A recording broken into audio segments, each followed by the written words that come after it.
बिस्मिल्लाहिर्रहमानिर्रहीम। अस्सलाम वालेकुम। सऊदी अरब को ये एहसास हो चुका है कि मोहम्मद बिन सलमान पिछले 3 साल से जो गलतियां कर रहे हैं वो सऊदी अरब को ले डूबी हैं। सऊदी अरब कुफ्फार के शिकंजे में आ चुका है और इस्लामी ताकतों के साथ वो अपने ताल्लुकात ख़राब कर चुका है। और इस वक्त सऊदी अरब जिस खौफ में मुब्तला है उसे मुस्लिम वर्ल्ड में वापस अपने उसी मकाम की इंतहाई ज़रूरत है, जिसकी वजह से पाकिस्तान के बाद अब वो तुर्की के सामने भी झुक गया है। तुर्की के साथ सऊदी अरब के 2 बड़े मुआहदे हुए हैं जिससे भारत, इसराइल और यूएई शदीद परेशान हैं, और इसके बाद सऊदी अरब और कतर के हालात भी, उनके ताल्लुकात भी नॉर्मलाइज होने जा रहे हैं। तो डिटेल्स में आपको बताएंगे। उससे पहले अगर अभी तक आपने हमारा चैनल सच टीवी सब्सक्राइब नहीं किया तो इसे अभी सब्सक्राइब करें और बेल आइकन पर क्लिक करें ताकि हमारी आने वाली वीडियोस आपको वक्त पर मिलती रहें। ईरान के एटमी साइंसदान मोहसिन फखरीजादे के कत्ल के बाद ईरान ने जो सऊदी अरब को और इसराइल को धमकी दी थी, उसके बाद सऊदी अरब का डर वाज़ेह नज़र आ रहा था, और अब ईरान इस चीज़ को प्रूव कर चुका है कि इस हमले में इसराइल का हाथ था। इस हमले में ऑटोमेटिक रिमोट गन यूज़ हुई थी जो इसराइल से कंट्रोल हो रही थी, और सारी दुनिया ये भी जानती है कि इसराइल ट्रंप के जाने से पहले ही ईरान के एटमी प्रोग्राम को रोकना चाहता है। और इसराइल इतना बच्चा भी नहीं है कि वो ये नहीं जानता था कि ईरान को पता नहीं चलेगा कि ये मशीन गन जो यूज़ हुई है इस पर इसराइली कंपनी का लेबल लगा हुआ है। यानी वो ईरान को बताना चाहता था कि ये हमला हमने किया है। फिर इस हमले से एक दिन पहले ही हमने आपको खबर दी थी कि अमेरिका ने अपना बहरी बेड़ा खलीज फारस की तरफ रवाना कर दिया है और कुछ बड़ा होने वाला है। बाकी तमाम मीडिया चैनल्स ने आपको इस बहरी बेड़े के बारे में इस हमले के बाद बताया। यानी अमेरिका ने इस हमले से पहले ही इसराइल की प्रोटेक्शन के लिए वो बहरी बेड़ा रवाना कर दिया था। अब इस तमाम सूरत हाल में फंसता है तो वो है सऊदी अरब।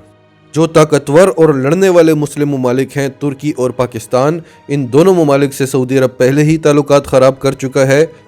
भले सऊदी अरब की सिक्योरिटी की जिम्मेदारी अमेरिका और इसराइल उठा लें, लेकिन सऊदी अरब उन पर एतबार नहीं कर सकता। वहाँ पर सिर्फ एक ही फ़ौज है जो पैसे के लिए नहीं, दिलो जान से सऊदी अरब की जोग्राफियाई हदूद की रखवाली करती है, और वो है पाकिस्तानी फ़ौज। और सिर्फ उसी फ़ौज पर सऊदी अरब एतबार कर सकता है। लेकिन सऊदी अरब को लगता था कि चंद पैसों के लिए या छोटी मोटी इमदाद के लिए मैं पाकिस्तान को कंट्रोल करके दिखाऊंगा, अमेरिका को खुश करके दिखाऊंगा, इसराइल और भारत को खुश करके दिखाऊंगा। ये सऊदी अरब की सबसे बड़ी गलत फहमी थी, क्योंकि पाकिस्तान की फ़ॉरेन पॉलिसी बदल चुकी है, वो हुक्मरान जा चुके हैं। तो ईरान के एटमी साइंसदान के कत्ल के वाक़ये के बाद सऊदी अरब वाकई में घबरा गया था, और उसने सबसे पहले पाकिस्तान को खुश करने की कोशिश की। और OIC का इजलास हुआ नाइजर में, अफ्रीका के शहर में, जिसमें तमाम मुस्लिम ममालिक के वज़राए ख़ारजा ने शिरकत की, भारत को वार्निंग दी, और पाकिस्तान के हक़ में 57 ममालिक ने आवाज़ उठाई। और OIC के वज़राए ख़ारजा का अगला इजलास इस्लामाबाद में होने का ऐलान कर दिया गया, जिससे भारत को शदीद तकलीफ़ पहुँची। तो इस सब से ये तो वाज़ेह हो चुका था कि सऊदी अरब की अकल ठिकाने आ चुकी है। उसको एहसास हो गया है कि जिस अमेरिका, भारत और इसराइल के लिए उसने पाकिस्तान जैसे ममालिक को गंवा दिया है, जो बग़ैर मतलब के, बग़ैर लालच के उसके साथ खड़े होते थे। भारत तो सऊदी अरब की सिक्योरिटी के लिए कभी जाएगा नहीं। अमेरिका में वैसे जो बाइडन की हुकूमत आ गई है, और इसराइल अगर उसको सिक्योर करेगा तो उसके बदले में 10 मुतालबात मनवाएगा, 10 जगह उसको ब्लैकमेल करेगा। तो वो पाकिस्तान ही था जो बिला जवाज़ सऊदी अरब से मोहब्बत करता था, उसकी हिफाजत करता था। लेकिन सऊदी अरब को लगता था कि हम ये सब कुछ लालच में करते हैं। जितनी इमदाद की सऊदी अरब बात करता है, उससे ज़्यादा की तो हम इनकी सिक्योरिटी करते हैं। तो सऊदी अरब ये जान चुका है कि ये ममालिक इसके काम आने वाले नहीं हैं, और इस्लामी ममालिक में वो अपनी कदर वैसे ही खो चुका है। जैसे कि आपको यरूशलेम पोस्ट में इसराइल ने पहले ही बता दिया था कि पाकिस्तान, तुर्की और कतर और मलेशिया, ये चारों ममालिक अपना ब्लॉक बना चुके हैं, जिस ब्लॉक का कोई नाम नहीं है।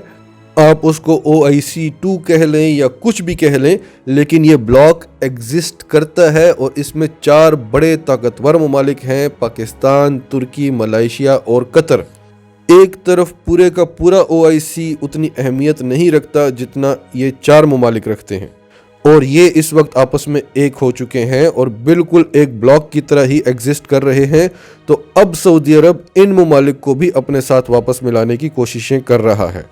तो बड़ी खबर यह है कि सऊदी अरब और तुर्की جو ایک دوسرے کے بڑے مخالفین مانے جاتے تھے، ان کے درمیان اب برف پگھل رہی ہے۔ سعودی عرب نے پہل کی ہے اور سعودی عرب اور ترکی کے درمیان ایک بڑا دفاعی اور ایک بڑا تجارتی معاہدہ ہو گیا ہے۔ اور یہ پاکستان کے لیے بھی بہت بڑی خبر ہے، کیونکہ پاکستان اور سعودی عرب کے تعلقات خراب ہونے کی ایک بڑی وجہ یہ تھی کہ پاکستان ترکی کے ساتھ تعلقات بڑھا رہا تھا۔ تو اب جب سعودی عرب خود ترکی کے ساتھ اپنے تعلقات بڑھا رہا ہے تو پاکستان اور سعودی عرب کے درمیان سے کشیدگیاں بھی کم ہوں گی۔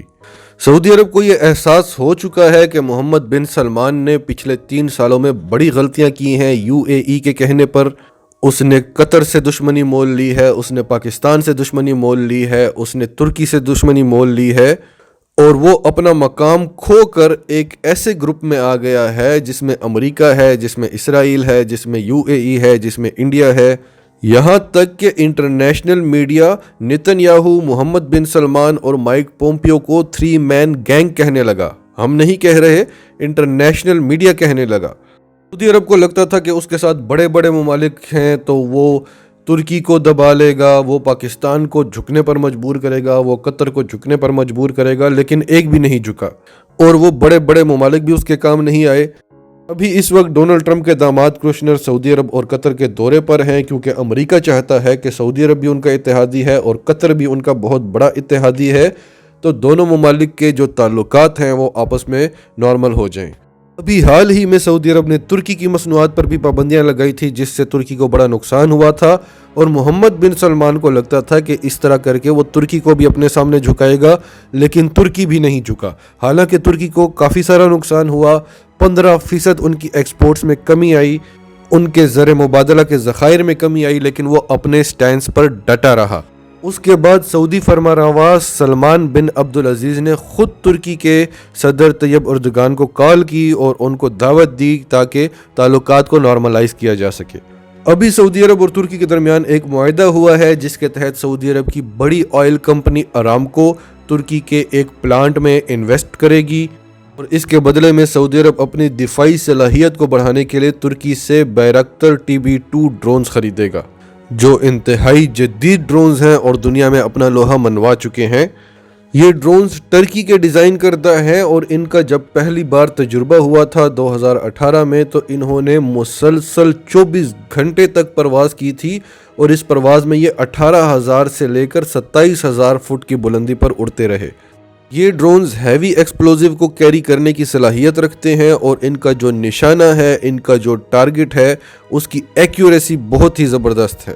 تو اس سب سے یہ تو واضح ہو رہا ہے کہ سعودی عرب پاکستان، ترکی اور قطر کے ساتھ اپنے تعلقات واپس پہلے کی طرح کرنا چاہتا ہے، لیکن جہاں تک ایران کی بات ہے وہ سعودی عرب کے لیے بہت زیادہ مشکل ہے، لیکن پاکستان اس میں بھی اپنا رول پلے کر رہا ہے، اور اگر ایران اور سعودی عرب کے تعلقات نارمل ہو جاتے ہیں تو یہ پاکستان سمیت تمام اسلامی ممالک کے لیے ایک بہت بڑی خوشی کی خبر ہوگی۔